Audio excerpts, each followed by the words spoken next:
Well, hello. Welcome to the Lead Into Artcast. What is it? What is the Lead Into Artcast? Well, it's a show where a couple of visual storytellers get together and we talk about like a lot of different things that would be on the mind of someone who likes to illustrate things, work through the lifestyle and business of illustrating things, and maybe do interactive storytelling, all that kind of stuff. I mean, it's really about thinking hard about stuff that we encounter, so other folks will join us in doing that. And I am Jerzy Drost, cartoonist and teaching artist. And this is the part where I get to go, the other host is. I always do this on the camera. I go, the other host is, and then it switches to this guy. Hey, I am Rob Stenzinger. And I do some user experience and game design. And in deference to the folks who are listening to the audio, we're both in the same studio for the first time in a couple of years. Yeah, it's been a while. It's been at least 2 years, but yeah. So I am in Minneapolis for a brief trip. And here I am in the Stenzinger studio, doing a lot of fun stuff, doing a lot of relaxing stuff, but we still got a weekly podcast to do. So here we are again.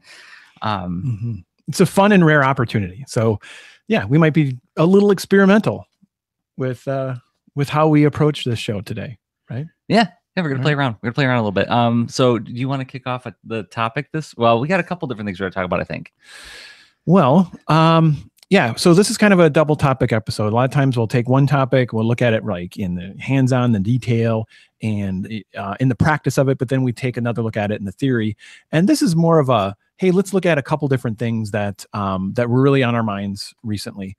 One of them being urgent creation. Urgent creation. So with that, shall I hit the music to send us on the ground? Or our first topic? Topic 1. All right, well, here we go. This is what Rob always does whenever I play the music and you're watching me.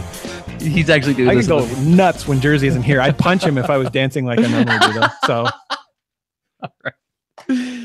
So, yeah, urgent creation. Let me do some screen sharing real quick because I wanted to actually pull up what inspired this topic for me. And let me hide that. And I'm going to pull up the actual show. It's a show that I watched recently on Netflix called The Toys That Made Us. Have you heard of this? Only in passing. I'm really curious. Like, what's this about? Like, the toys? Is it like a nostalgia kind of thing? Yeah, it's like 80s cartoons, 80s properties. Gen Xers are getting very nostalgic right now, as they do, as people do as they enter their middle age. And this series popped up on Netflix called The Toys That Made Us. About four episodes in this first season about some very popular toy lines from the early 80s: Barbie, G.I. Joe, Star Wars, and He-Man. Well, anybody who's listened to the show for any number of years knows, what I'm going to check out first. And it's a really well-researched show, and I wound up learning quite a bit, like, because it focuses more on the people who actually made the stuff, like the toys themselves, more than the accompanying property. So it's not about like Star Wars, the movie. It's about how the action figures were made and what were the different dynamics and, friction points that they met in the design process, working with other people, different people taking credit for different things, right? Because toy production isn't like movies where there's like a credit roll at the end. That's one of the things that one of the toy manufacturers talks about. It's like, So you get a lot of people in different departments saying, no, that was my idea. No, that was my idea. And sometimes they don't agree. So there's a little bit of that kind of intrigue, but mostly what I found fascinating, and I'm going to spoil one thing. And let me actually turn off screen sharing so we can switch back to us. There's a story. I'm gonna spoil one thing in the He-Man episode. Early on in the production line, they were working with. They need to have, I forget what the actual number is. They had to have like 4 main good guys, a couple of bad guys, and they had to have 3 vehicles to round out the first assortment of toys per their marketing plan. Okay. And they had everything except for one last vehicle. They were just missing an extra vehicle, but they were out of money in the budget to make a new tool and die to develop a new toy. They had lots and lots of designs, but they just didn't have the money to manufacture another toy. Well, years before, Mattel had a toy line called Big Jim, which was like a competitor to G.I. Joe. Big Jim was a 12-inch tall action figure who had various kinds of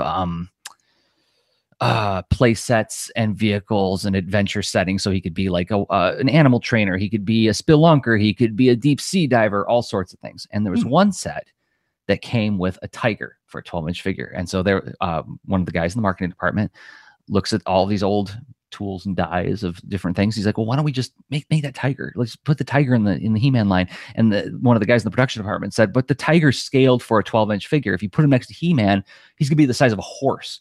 And the guy was just desperate to make this deadline. He's like, just make it happen somehow, and so then the next day he comes into work and the designer has the tiger figure repainted green and yellow, or green with orange stripes. And the marketing guy looks at it and he's like, that's fabulous. Go with that. And the guy's like, oh, geez, because he did it because he was trying to talk about it. He's like, look how bad this looks together, right? And then he's like, but how is it going to be a vehicle? He's like, put a saddle on it. And they just put a saddle on it. And thus Battle Cat is born. This character was integral to the He-Man mythology, so much so that I've done like a couple different talks about the nature of, in episodes of podcasts about the nature of He-Man and Battle Cat's relationship and like what it means in terms of the storytelling and the poetry and so on. So as I was watching this, and this is the one thing about the Toys That Made Us that I think I might ask my students to watch it, I was pleasantly surprised by how it demystified the creative process, right? It wasn't this fully formed soap bubble of genius that just came Athena style out of somebody's head, right? This was a bunch of desperate decisions to make a deadline and meet these different friction points. And some of them turned out to be really, really effective. And like I really believe the marketing guy, when he saw that green tiger, was like, that really works. I get it, right? Maybe I don't have 150 words about it, but I get it. This totally works. Let's run with it, right? So it got me thinking like, boy, I need to introduce my students to this idea, because I feel like a lot of my creative choices, not all of them, but a good proportion of them, fall into that category of just trying to ship the darn thing, make it work. And then I go back and look at it again. I'm like, oh, I like it. That worked out nice. I wonder if there was something else going on there, or if it was a luck of the draw kind of thing. So that's where I wanted to start with this one. So is it that,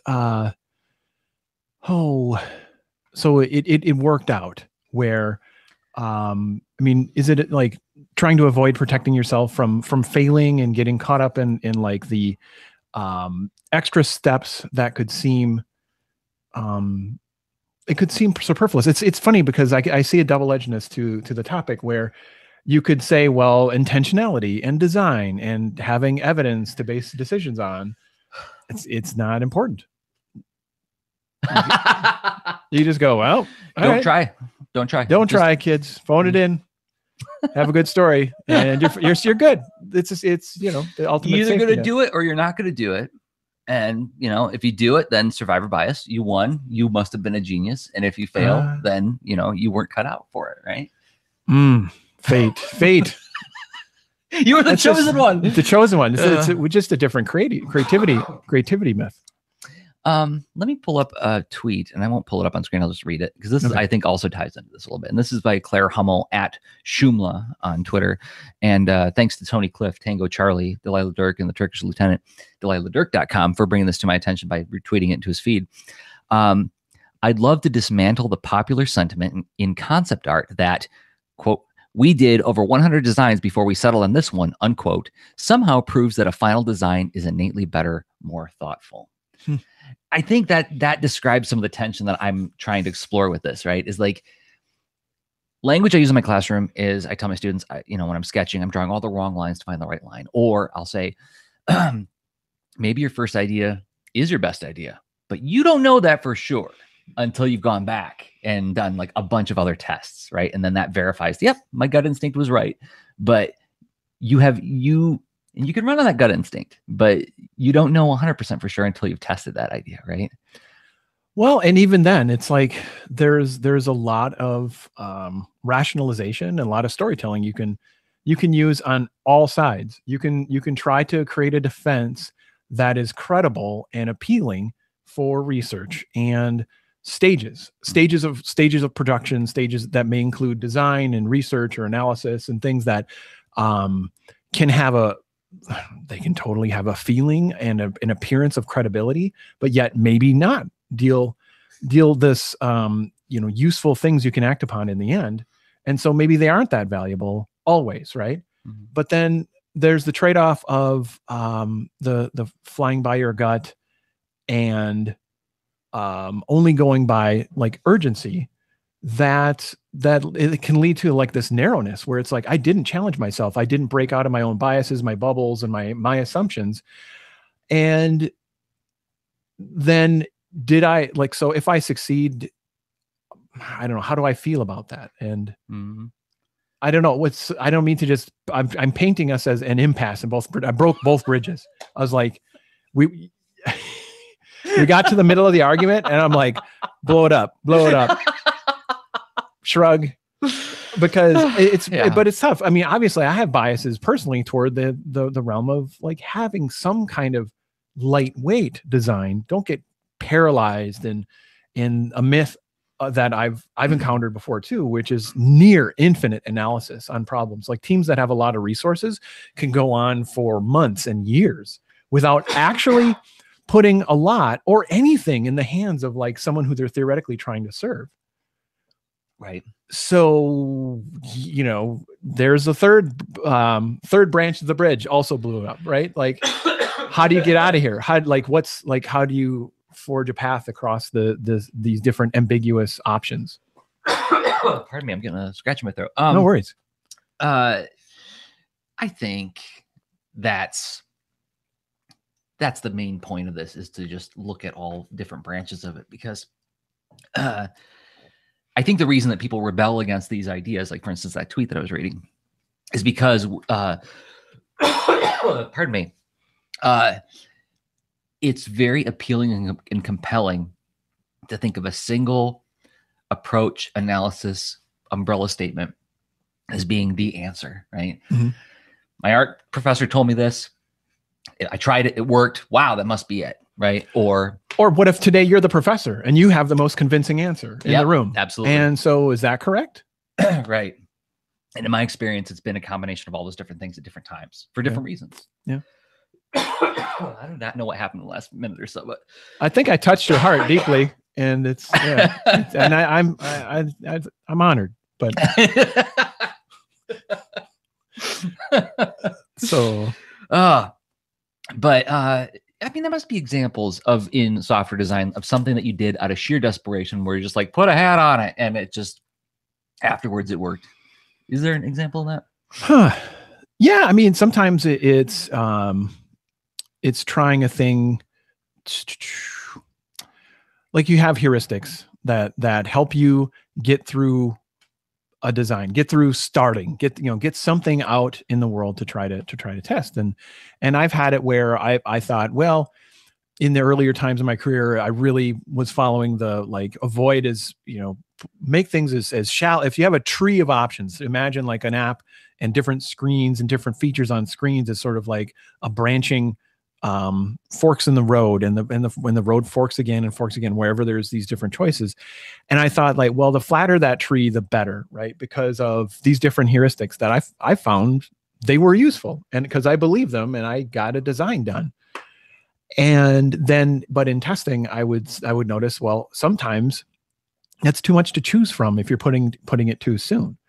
And so, a little bit of cognitive dissonance. What is this thing? I learned it doesn't work. I need to try something different. So I'm not necessarily out of desperation, but let's see, that's a research example.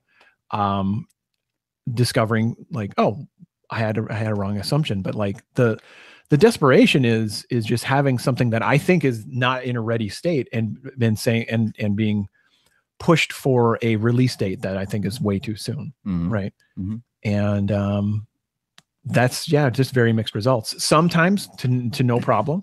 Mm-hmm. And but not necessarily for the right reasons. But because maybe not many people saw it or whatever. Mm-hmm. And but let me think. No, well, okay, I don't want to suggest it's a magic bullet either. Yeah. Right? I don't want to say like, oh, every time you do it, you're gonna get a battle cat. I think a lot of that was a combination of the marketing guys' highly developed sense of taste over years and years of working at a toy company. Sure. Maybe even the toy designer's highly developed sense of taste. Instinct. And then also luck. Yes, but like instinct as in like the practice of having that sort of like the quote unquote muscle memory, right? Yeah. Where you've practiced drawing so much that you make more correct moves than incorrect moves. And or a martial artist, the being able to instinctually back away from something coming at them. And or someone who has a mountain of books on their desk and they need to, you know, find a salient point to help move a project forward. And they know you've done this a lot, and you're like, oh, I need to tell a story about this particular concern so we can move forward. And I can do that in an hour and make a presentation, and we can move ahead. Like you can build instinct that has high skill. But okay, and so building on that, I want to go back to that story from the Toys That Made Us, with them coming up with Battle Cat out of nothing. Is that I think what's critical in that story is the toy designer didn't believe that it was going to work, right? As a matter of fact, his gut was telling him, this is preposterous. You have a cat the size of a horse next to your hero.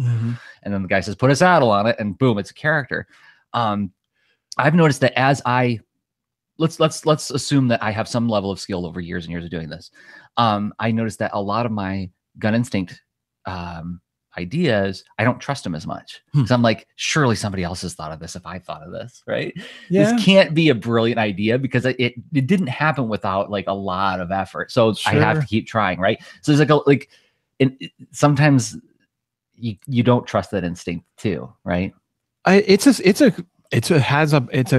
can be a source of high quality results or progress. That's a good point. It's important to not dismiss it. Where maybe, I mean, I think I've been in that position too, where feeling that, like my little salve for this or what have you is just rapid design and testing assumptions to try to not be stuck in either in my own bubble or fearing my own ideas. And I think what's funny is having multiple perspectives on the team saves, because it's not any one individual that's a hero in that creative effort. You have this collective work of people from different points of view, that the work may not have been like preordained by all this step-by-step sequential intentionality, which is rarely the case anyway. Even if you've thought things through and you've got the research, like you're going to learn more as you put it into the world as far as its real benefit. But like the person who said, no, put a saddle on it, has this hunch that, like, I would guess that in the shoes of the children that are going to play with it, this is delightful. The garish color choices sound exotic, and there may not be expressing that in their coworker conversation, but like instinctually that I could easily see that happening. They cut right after that story. They cut to one of the concept designers for the toy line, and he said, "Imagine you're at a bar, and this big muscly man comes in on a tiger the size of a Clydesdale. Nobody's going to mess with that guy, right?" Like the designer, imagine the scenario and saw like its potential, whereas the other guy was kind of caught up on this idea of like tigers aren't that big. Right. Sure. But at that same time, that person was handling a different job, and they're honed in with their own skills and their discipline. It doesn't go with this. Not integrating it from other perspectives, but not necessarily having to, right? Right. No, yeah. Like this guy's job was to pull from a different toy line and make it work with this toy line. Well, under those parameters, make it work. Well, but it doesn't match. It was made for a different thing, made for a different scale. You could see how you can get stuck up on that hurdle. Totally. Right? So I don't know. Is there any other layers to that to dig at, or did we do it? I think we did. I think that's a fun, let's see, the urgency, whatever. Yeah. I would like to come back to it at some point, but I think it was really good. Like this was a fun example. I feel like I want to mine my own experience for shareable examples, like things that aren't under NDA or whatever. Oh, so, sure. Of course.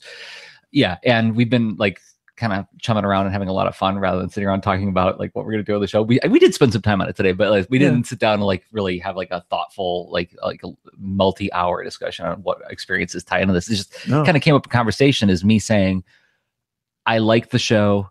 It appealed to me for a lot of obvious reasons, but then there were these not obvious reasons upon watching it where I was like, oh, this is actually really great for people who don't even really care about toys. It's just great as an exploration of how design works within teams and how some of it is drawing from personal experiences. Some of it is drawing from like a big bank of expertise. Some of it is spitballing and developing on the fly, and some of it is we got to get this out first thing in the morning. Put a saddle on it. Yeah. I love that. And enough of the team buying in and saying like, well, I'm here to move things forward. Right. Yeah. I think that doesn't sound great, but all right, here's your saddle. There's also a really great moment where the cartoon series is born out of a decision just like that. Like there was originally no plan to do the cartoon. And one guy says in a marketing meeting, he's like, oh, didn't you know we were making a cartoon? And like everybody else like, what? And it was like to save a sale kind of thing. And boom, now we get this cartoon that has like this profound impact on a lot of people. But all right. Well, do you want to maybe talk about something else? Do you want to play or do we want to do an ad spot?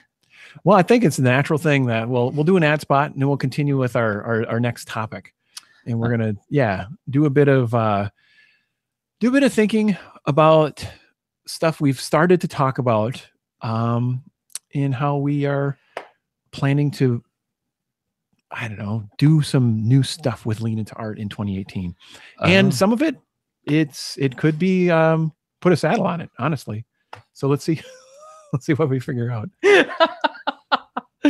All right. So in about 1 minute and 30 seconds, we're going to do just that. But before we do that, let me pull up my screen share again. I've got to thank some folks who make this show possible. And those folks happen to be the folks who support us on, I didn't hit the music. I got to hit the music. The Patreon theme. There we go. The people who support us on Patreon. What is Patreon? It's a way to give an ongoing monthly upvote pledge to the show. If you find what we do valuable, if you believe in us, and if you believe in the work that we do, that we hope you will go to patreon.com/leanintoart, where you can pledge as little as $1 a month, or whatever you think we deserve or what you can afford. And we want to thank 5 people who've been doing just that. First up, we want to thank Angela Mitchell at Angie Makes Stuff on Twitter. Thank you, Angie. And Casey Snipes at letter K, letter C, Snipes on Twitter. Thank you so much for believing in us, Casey. D. Jusan at D. Jusan on Twitter. Fabulous cartoonist who's been a longtime supporter of the show. Thank you, D. Rachel Ross. Our friend Rachel at NYCTERIS on Twitter. Longtime supporter of the show. Thank you, Rachel. And finally, Nathan Seabolt. You can find Nathan on Twitter at letter N_Seabolt, SEABOLT. Thank you, guys. And if you want to join them, you can go to patreon.com/leanintoart, where you'll find every show that we produce, as well as the extra lean shows, the shows we record in between these episodes, like once a month. We do this private show just for the patrons, and then that episode becomes an open mic post where you and your fellow leaners can hang out with us and talk about whatever you want in the open mic channel. So once again, that's patreon.com/leanintoart, and we thank everybody who has been supporting us there. It means a lot to us. It really does. Thank you very much. All right. So, looks like my, let me pull that up. Okay. So now I think it's on us again. All right. We're running 2 different Hangout instances here in the same Experiments. Studio. Experiments. Yeah. Do you want to maybe do, like, I can do some live drawing while we talk about this idea of what you hinted at earlier? Let me pull up. I need to put on some transition music. Here we go to the next section. What's happening? Oh, I just love the transition music. I never know what's going to happen. Well, then how about this one? This is when we start talking about. Well, usually this is where we go 10,000 feet up, but yeah, totally. Second topic. And it is the serious little, like, you got that serious Robotech march going on. Let's see. There are, there's a variety of things that we're interested in continuing to try and explore. And I think it'd be fun to hear from you leaners out there about like anything from like questions you have that like new curveballs. Seriously, another call out for interesting questions you would like us to explore. Is that's at leanintoart.com/contact? Yes. Yeah, that's a great place to reach us, especially with the curveballs at our little forum on the website. There are other ways as well. I mean, we do respond to tweets, and we have an email address that we share at the end of every show. But so we try to be available in a variety of ways, and that conversation with and of course via folks on our Patreon as well. Patrons can essentially just post right to us because they're supporting us there on Patreon. So lots of channels, lots of options. Choose whatever is comfortable and works for you. And I guess just curious about your reactions to the things that we're noodling on this evening, and also the questions. We tend to call them curveballs. Well, one of those where it's like, ironically, using a sports metaphor that involves. I think the situation.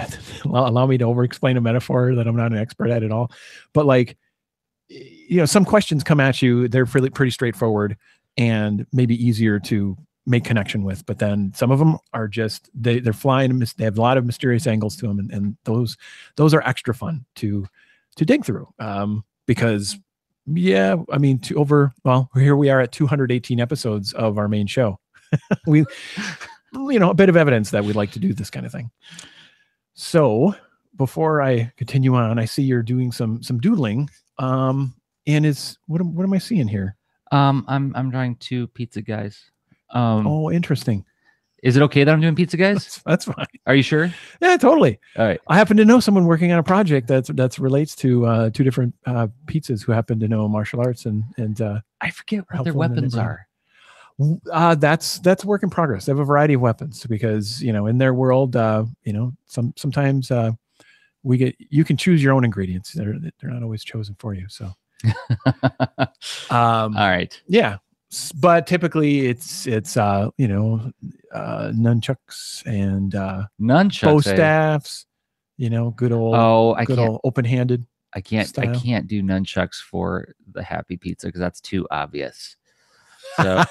That is way too obvious. So, all right. What maybe I imagine that the happy guy using something that's like a little bit more dangerous and like not something that you would want a really wild happy guy playing around with. Well, I like your logic.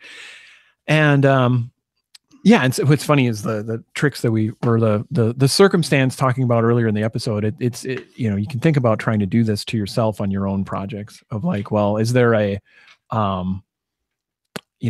how urgent can I make the ship dates in a real fashion that are realistic given my resources when you have like a side project? Always an interesting challenge to noodle on. But there's and if clearly something that's an ongoing theme for us is that when it makes sense, we do work in our actual stuff that we're building and making along the way.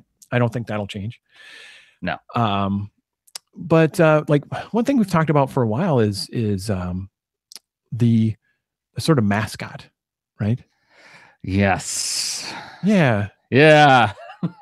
The happy leaning guy. Yeah, happy leaning guy, and he's a gray fellow, but it is a fellow looking human being, right? So it's a little bit of a in today's context. I think it might make sense for us to revisit this and send a stronger, more inclusive signal. Yeah, I fully agree with that, and it's long overdue. That needs to happen this year for sure. Yeah, and but one of those things. Leaning to art is a side project for us. We take really seriously, but yet some of those elements that we've been aware of that we need to iterate on. That's just we haven't quite crafted the prioritized time. No, and I've been thinking about it for a long time, like in the back of my mind, like what does it look like revitalizing that and making some of this more inclusive, and I can even sketch out like some ideas that I was kicking around. Oh, fun. But something like, this is the advantage of doing some live drawings. I can actually do some like whiteboarding right here. Mm-hmm. So I was kicking around this idea. By the way, this is a present that my wife got me for the holidays, Palomino Blackwing. Oh, interesting. That's a sweet name for a pencil. Yeah, half the pressure, twice the speed. Apparently, it's what Steinbeck wrote his books with, and a lot of animators, I guess, back in the old days, used these pencils. They went out of production, and then another company came in and started making them again, and they are considered very fancy pencils. They're nice. They're very nice. Okay. I'm just, a plastic Pentel with 3B lead is plenty good for me, but this is nice, so I thought I'd use it anyway.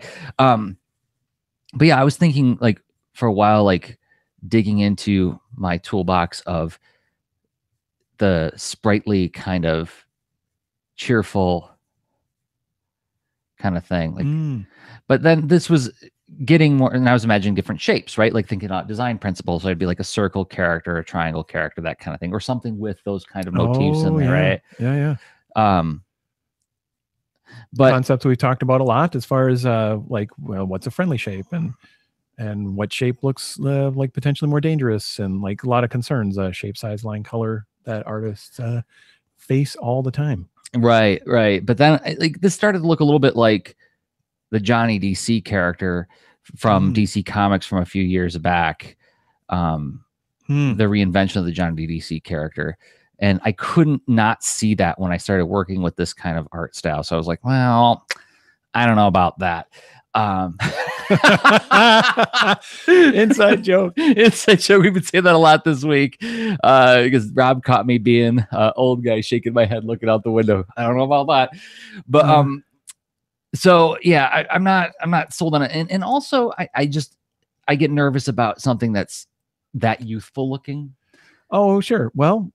Yes, exactly. So, I mean, these are good questions. We have to talk about like, what is our brand? And like, honestly, the folks that have come to join us, and, you know, there's a nice number of you, and it's a huge honor. But like, that's like, we need to contemplate like those who have gathered to, you know, explore the kinds of things that we explore, both as, you know, like guests on the show and in the audience and patrons and all that. There's this lots of signal as far as, the makeup conceptually, I don't know, somewhere in there. And certainly, I mean, a running energetic character isn't, they aren't journaling probably, but yeah, I don't know. Like, well, but the original idea was he's leaning into it. He's physically demonstrating visually this idea of what it like,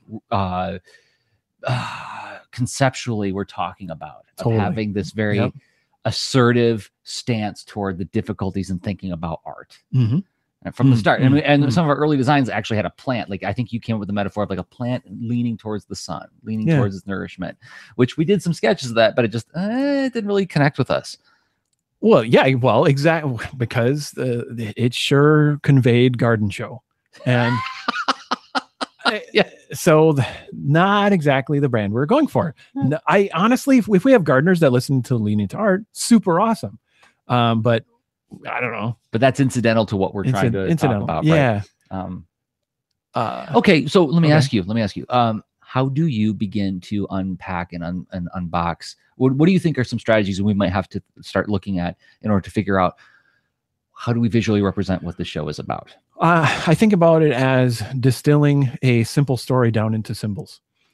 And so if we have like a key set of, if we take a fresh look at the principles we stand for and those who have come to join us and interact with us, what is that as a brief story? In a way, I mean, you tackle it as you do different versions of introducing the show. Like we think hard about this, so you will too. It's so somewhere in there's principles, and then we think of like what are some interesting symbols from there, and in some of it too is like our goals that based on this, as far as we want to, you know, reach a wider audience. We would like to have, and not to derail our current thought process, but like let's see, bringing a more diverse set of guests on the show, right? Even though we aren't a primarily guest-driven show, we're certainly semi-frequently having guests on the show. Absolutely. And, you know, that roster, a huge honor, wonderful guests. Yet it's also, you know, it paints a picture of like kind of maybe a narrow culture bubble, right? Mm-hmm. Yep. And so how do we get farther? And maybe we could by like setting out on a good foot with like an improved signal from how we brand ourselves with both I don't know, probably keep the name, but like, you know, revised tagline, revised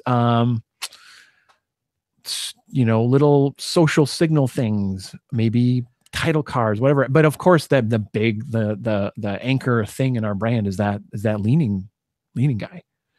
Right. Right. So are you saying that you're expecting that guy will stay in there in some shape or form?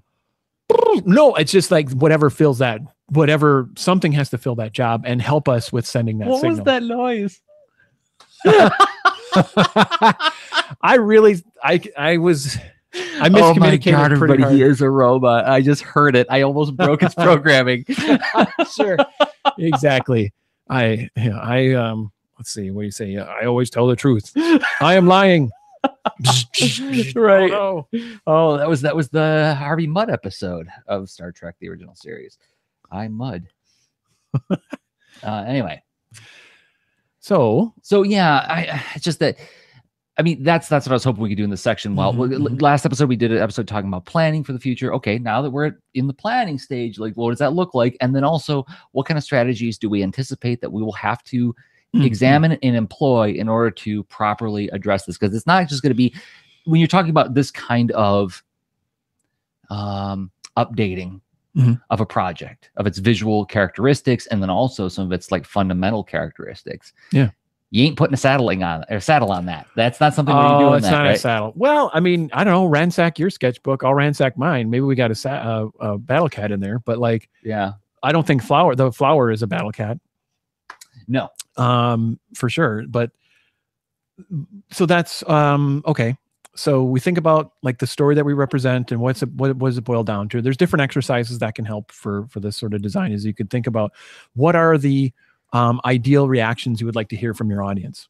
We can actually just go ahead and mine lots of reactions we've heard from our audience. So like, because we have the great situation of this project has existed for over 6 years, right? Oh my gosh, yeah. We're not needing to be hypothetical about, so we could just go like, what are the real resonant things? Can that become a brief statement or story about like what we stand for? And then what kind of symbols can help support that story? Are those symbols mascots maybe, or a mascot, right? Okay. And so these things can hopefully just reinforce one another, and whatever signal starts to, hook people or remind people, it's like, yeah, I show up because of that. Awesome. How long does that take? Well, here's where we may have to, urgent battle cat us ourselves, but, because so far we've had like good conversations on this, and here we hit the realities of the side projectness of this, where we've got like a strong production process for a few particular things, right? That's what we keep cranking on. So we have to try to find the capacity that is good enough, right? Not Okay. So you're saying that like, here we talk about what we kind of modeled in the very first section, which is this idea of, we explored it, now we're modeling. This idea that part of it is going to be a lot of heavy thinking and testing, and then another part of it is going to be, okay, well, how much time do we really have here, right? Yeah, that's a huge, just reality aspect to it. And I think everyone faces this on pretty much every project. And the projects that don't face this, they probably don't necessarily meet their audience, because there isn't that where's the need to act. There's somewhere between like the value of a real deadline versus made up, versus too aggressive versus too soft, having something there to be this thing to respond to. It's almost like if we had infinite money to spend on lean into art, that might hurt us as much as help, right? It's like it's an infinite resource, and versus one that's scarce, and that you have to be smart and scrappy about. Right. So now we're coming back to this idea of like that the limitations will actually help guide us. Sure is a story I like to tell myself. Yeah. Hey, thanks for that limitation. Meaning aggressive deadline. It's yeah. I'm almost done with this one. Spoonful of sugar thing. And then you're gonna get the draw, right? Okay. Yeah. Well, I explore some more. Okay. Well, what other kind of rules for 2018 are we thinking about? Or are you thinking about, I should say, while I sit here and fill in the blacks on this double pizza guy thing? Well, I think there's two. Okay. And we'll see what we tackle. And as far as, there's no rush, because I'll be doing a drawing here too. All right. But I think one is maybe look at how interactions have evolved over time with our audience, who are all busy creators, right? Yeah. And it goes in like spurts and like bursts, right? Where sometimes there's more interaction, sometimes there's less. And like, do we want to change that? Is it great as is, or would it make sense to explore another additional channel of communication, like maybe Slack or Discord, right? Can you nutshell what Discord is? Because I hear about it a lot and I haven't used it myself. I've used Slack and I get the appeal of Slack, and I certainly get the appeal of like a private Slack channel for like some kind of group of users. Yeah. I've toyed about the idea for like my Boulder and Fleet stuff, but what do you mean about Discord? I mean, Discord is a different company tackling very similar problems that Slack does. And I believe they have no, I mean, gosh, I'm trying to think of a really obvious, distinct, different feature sets. I believe Slack has now integrated like desktop streaming and voice communication. Really? But then Discord, I believe, has had voice streaming for quite some time. But then the general behavior of having multiple areas to go in and have themed sets of conversations based on community members being a part of it, right? They're both pretty similar conceptually, but then in their execution, they have a lot of little differences in their user experience. Nothing that is like utterly alien, though, in my opinion. And honestly, though, I have used Slack far more than I've used Discord, but I've dabbled in Discord also as well. So Justin Connolly's in the chat saying Discord to me is like a combination of a classic internet instant messenger with a miniature forum. So that's part of the appeal of it, or is like the differentiating aspect of it? Yeah, I can see that. That makes sense. Where instant messenger, yeah, because you can have this direct and frequent near real-time communication. Okay, that's text-based, but you're not alone, so it's room-like.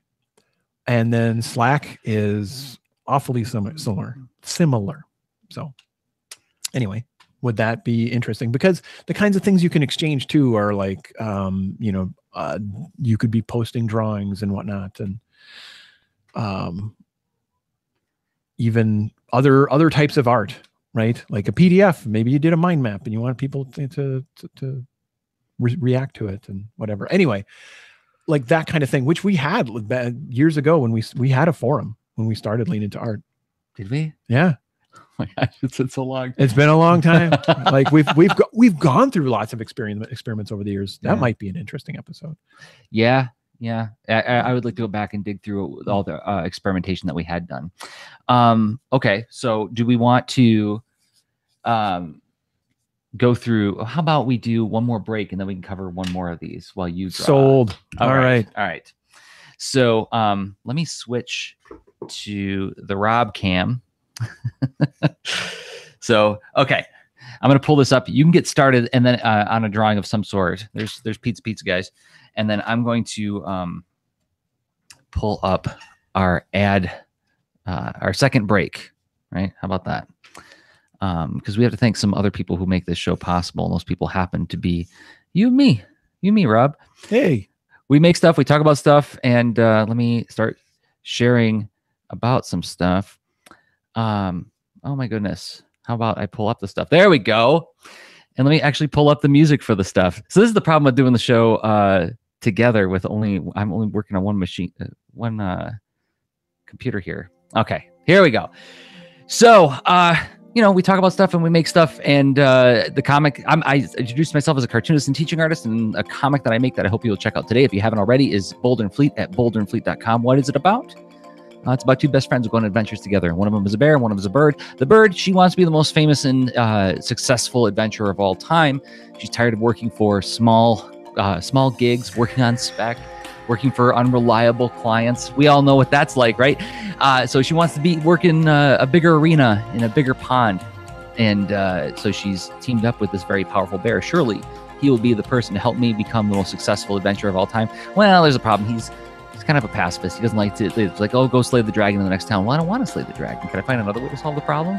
And so that's the tension that the two explore in the stories. And the latest story that's at boulderandfleet.com is actually a story about solving a problem with a game, but it gets escalated, turns into like a full proper adventure. And it's actually based on an experience I had in first grade, which you can find out about if you want to check out my Patreon at patreon.com/Jerzy. Rob, you make a game. I do. And it's called This Panda Needs You. And you're like, okay, I've got a busy schedule as it is. What's up, Panda? You know, what you got? Well, here's the situation. You might want to hang out with a cute panda sometimes and have a nice, calm block stacking experience. Who knew this would happen until you encountered this little panda? Well, you're like, well, why do you need my help, Panda? You can stack blocks on your own. Now, actually, that's the whole point. This panda keeps running into interesting different shapes of block patterns that start out really simple and get more and more complex over like 50 levels, right? They're already solved. You walk into this, you know, through this little bamboo forest and there's this nice solved pattern. But a cloud comes along doing what a cloud does, blowing the wind. Do you want to play the game? Knocks it over. Sure. This would be your opportunity to play your own game while you talk about it. Pat my belly and do everything. Absolutely. This is so yeah, you're like, oh, I saw what that was like, and the panda's like, yeah, do it like this, keep going, and you solve it. The panda celebrates. I'll play the next level. And you move on, and it's thanks for doing that. I don't know. Friends help each other. Here, catch this torch. All right, so like red block, and I put yellow block on. And watch the panda. He's like, oh, and then I put on the green block, and then hooray, stars dancing. Little bit of music that progresses. It starts out more, it stays pretty mellow, but it's celebratory more and more as you go along, solving harder and harder puzzles, helping the panda. And you're like, hey, wait a minute, I'm on Android. You can totally run it there, but I'm on iOS. Nope, no problem. You can run it there too, and it works on Windows and Mac desktop. So you can run this panda all over the place, phones and tablets, and find it in your phone or tablet app store, or for desktop, it's at itch.io. But if you are, and by the way, if you did buy the game, you know, giving it a rating wherever you bought it is a great way to help more people find the game. So that's a way to like, it's like, well, I've already bought it. What else do you want me to do? Well, tell people about it. Go on Twitter and say like, hey, I played this really great game, or whatever social media. Take a snapshot, post on Instagram. That would be cool too. But let's say you're here because you're like, well, that's all well and good that you guys make stuff, but I'm more interested in the way that you think about stuff. Fair enough. The show is a product that we make, as we've been talking about in this section of the show. leanintoart.com/workshops. That's where you can find workshops that we've made, like isolated video and audio projects that are based on our classroom experiences, leading workshops, leading presentations, and leading classes. And you can download them at a price of your choosing, even $0. And even if you say like, oh, okay, well, I got it for free, but it was really good. What else can I do? Well, you can go back and buy it again. And that's like, you know, giving us a tip for something that you found to be useful. Try before you buy, as they say. Or if you're listening to this podcast, this show on YouTube right now, watching on YouTube, giving it a thumbs up. That helps more people find the show. And if you're listening to it on your podcatcher like iTunes, giving it a 5-star rating helps more people find the show as well. Very important search engines, very important places for us to have signals of, what would be the signal that would be getting there? Well, I mean, it's like a social credibility, social, it makes a difference.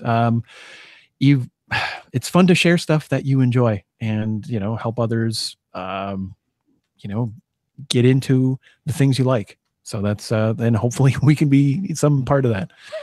All right. Yeah. So, okay. We thank everybody who has been doing all those things. It means a lot to us. It really does. Thank you. All right. Time to watch Rob draw while I talk with him about, I see on the list, workshops. What are we going to do for new workshops on Lean Into Art? Are we going to do workshops on Lean Into Art? Because we've been doing this podcast for a long time. We highlight and we, draw attention to leanintoart.com/workshops.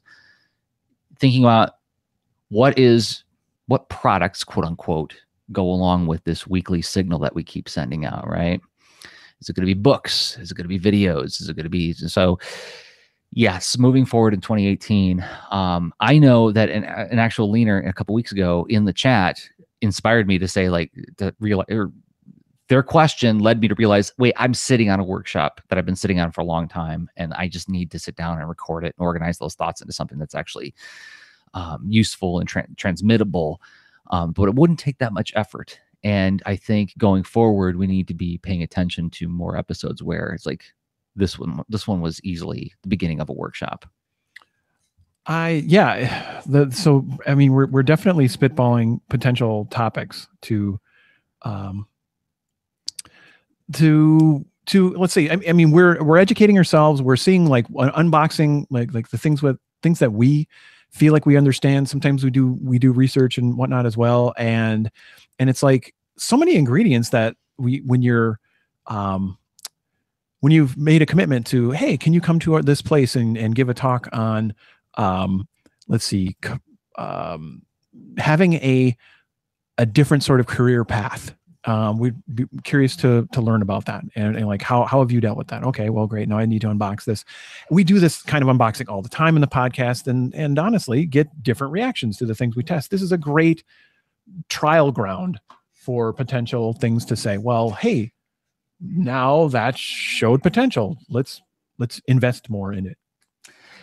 We've had this discussion on and off over the years too. And the problem is I think we come up once again against this nature of this being like an extra thing that we do. Let me pull up your drawing again so people can watch you draw while you go. There's only so much bandwidth we have. We have lots of episodes where we walk away with, oh, that could be. But now once we say that could be a workshop, we've essentially said that's another 4 to 6 hours that we need to invest in something or more, right? Actually, when I think about it, a proper classroom lesson plan and execution, right? Like the actual performance of the lesson plan is easily 8 to 10 hours worth of work, right? So easily, right? Well, I mean, so I would say I do about 8 hours per hour, and it varies. It really depends on the kinds of handouts and the materials and what sort of extra developments. So because sometimes workshops with coding, you need to create software that actually is a portable specific example that works with this course. Yeah. Other things, it's more of a performance and demonstration that doesn't require extra work product. So I don't know. It varies for me. If I need to provide a huge bibliography and here is like for every single slide I present, here is a resource and what have you. That's another extra level. Yeah. It varies. Yeah. As a matter of fact, I'm getting ready to do a talk sometime it's towards the end of January. And while it's a topic that I have a lot of passion for and have done a lot of thinking on, the thought of having to sit down and assemble all the slide deck for the talk, right, that's a substantial amount of time. If you haven't done it before, it takes a lot of time to organize one's thoughts into an outline and then find all the corresponding images that one needs, and then the odd little side tracks that you can find yourself on. Because as you've put together these slides, at least my slide decks tend to be very visually based, where it's like I try to use as little text as possible and just use images. But then all of a sudden I realize, oh, this reminds me of 3 other sub points I can insert into this, right? And now I got to go on a hunt for those images as well, because that's not all stuff out of my own bank of images. Well, and there's almost like this recursive fractal situation where every slide is a potential place to dig deeper, find more layers, and angles and stories and resources. So but you just like any other project, you do have the constraints to hopefully get you on a realistic path. What are you drawing here? Oh, I ended up exploring a set of characters that I call the Ghost Brawlers. I was wondering if those were they. Yeah. So that's a team of young women who have some supernatural abilities and connections to the ghost world, and that does sometimes involve punching ghosts. My comic's about nonviolence, by the way, everybody. Rob's comic is about punching ghosts. Well, I mean, if you're gonna punch something, a ghost is a good thing to punch. and I haven't hit my Battle Cat pivot point yet with this, right? This is all in development. So that's right. I don't know. Oh, did we discover what Final Thought is? Finding the Battle Cat pivot point? Sure. Okay. So this was the ultimate thing every single piece of our conversation was leading to. We knew it. It was predestined from the start. Yes. Thankfully, destiny saves us from having to make stuff. This is the t-shirt, everybody. I guess that's another thing that we really need to commit to one of these days. Oh. And maybe 2018 is the year where we actually make some actual proper merch. Something that's small. Let me ask. There's our final thought. Battle Cat Pivot Point is like, I think, an expression in and of itself that might be worth dog-earing, but also Destiny. What was it? Destiny saves me from having to make it. I don't know. Having to make anything. Creative. You got some thinking that you've done on this kind of stuff. What is a useful way to start framing up how to think about making merchandise to go along with intellectual property? Well, doing again, it's not a salve that solves everything, but like having a conversation with our audience in a way that doesn't waste their time. It's not like we're asking you to do your homework for us, but a lot of products in today's day and age are co-created. They don't come out of bubbles of pure isolation that are the Athenian acts of super thought genius that then have some expected preordained result. Like, oh, I predicted that would have such a huge effect on the audience. No, I mean, we have to figure out ways to do the small things. Mm-hmm. So it could be like, hey, here are hypothetical t-shirts. We vote and we do a thing, right? Ah, I see. That's a way to do it. But so if we can create without a lot of waste, that'll help us explore it. Right. And if the first run is actually like a small custom job where it's like, we're going to do like 15 shirts, that kind of thing. Oh my gosh. Exactly. We're not going to go figure out a big factory situation and be, super optimized. These shirts are super perfectly sourced. Like we'll do, you trade off, like someone's going to eat a lot of the profit of this. So we get to learn without having to, put out a lot from our own pockets. Mm-hmm. Mm-hmm. But there are things that aren't so bad, like Teespring and whatnot, like that, where there are creators of t-shirts that have manufacturers of t-shirts that have voting mechanisms, or like this run won't happen unless it gets so many orders.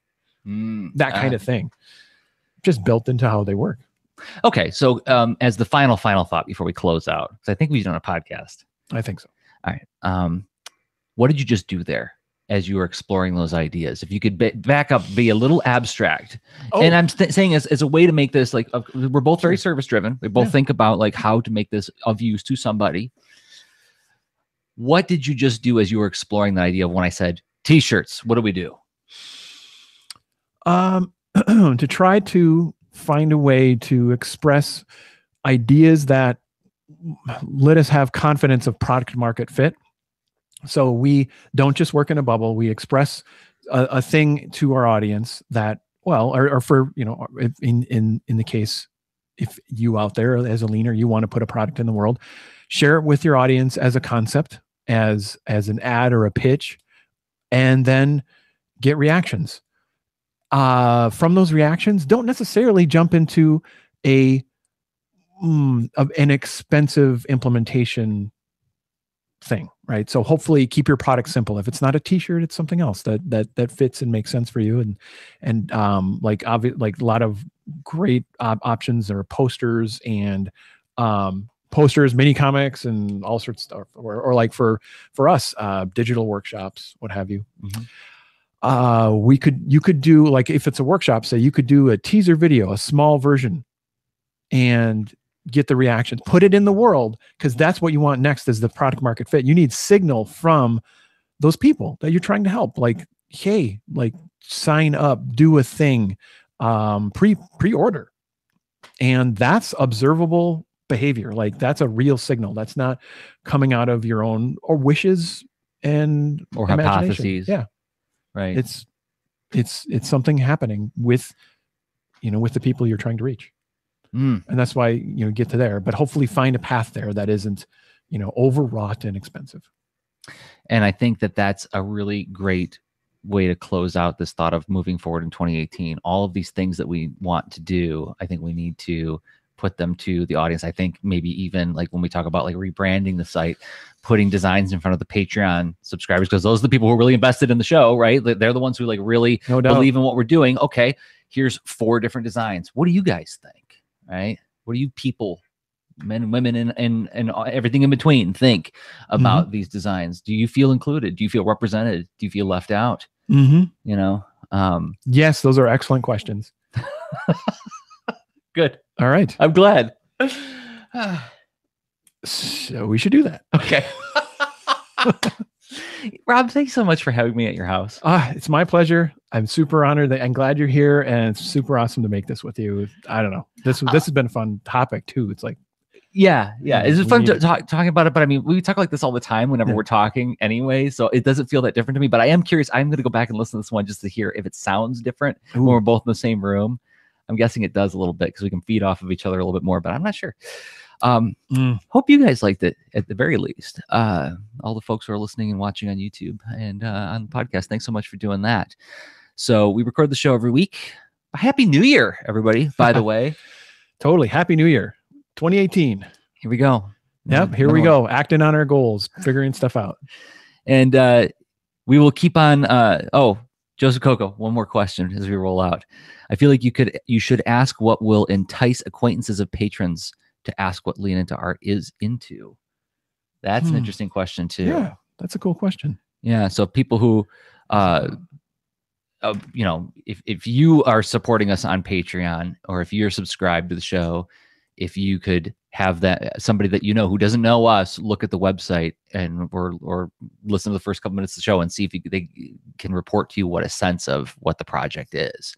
Because I can tell you, I can think of a really good example of where that fell flat for me is when you first recommended Dave McCraney's You Are Not So Smart podcast, which I love, by the way. I love the show. But my first encounter with it was this guy, the album artist, this guy going like this and cocking his eyebrow. You know, he's got his hand on his chin, finger over his lips, and it's called You Are Not So Smart. And I was like, oh, that feels aggressive. It feels like he's saying like, oh yeah, you're dumb. And here's like this clever guy who's saying you're dumb, you know? Oh, yeah. And upon listening to it, I'm like, oh, I get why he calls it that, because it's about like broadening our awareness and giving us deeper questions to ask about the human psyche and psychology and our assumptions and biases and things like that. So yes, you are not so smart as you think you are, and you should dig deeper. But it's you said it like you are not so smart versus you're not so smart. Right. That's the really different tone, and the tone comes across when you listen to the show. The happy tone. Yes, absolutely. The inquisitive and passionate and deeply curious. Yep. And so that's another thing that we need information and data on as we move forward with the rebranding of our project. Yeah. So thank you, Joseph. That was another great question. And that's, again, Joseph is a fellow leader who supports us on Patreon. And those are the people that we need to talk to more. That whole Patreon debacle that happened a while back, right? Where they didn't talk to their constituency, right? Yes. We need to talk to our constituency. So thank you for reminding us of that. Okay. So as I was saying, we record the show every week. It was broadcasted live on YouTube at leanintoart.com/live. It's collected later on as a podcast at patreon.com/leanintoart and on the YouTube channel. Subscribe to the YouTube channel if you're watching it now. And we've got more stuff that we're going to announce in a second. But until next time, everybody, thanks and Happy New Year. I have been Jerzy Drozd of leanintoart.com and Jerzy Drozd on Instagram. And I've been Rob Stenzinger of leanintoart.com and Rob Stenzinger on Instagram. Okay, bye. Show notes for this episode can be found at leanintoart.com. You can also follow us on Twitter at the user leanintoart, and you can reach us via email at leanintoart@gmail.com. And remember, leaners aren't wieners. Thanks for listening.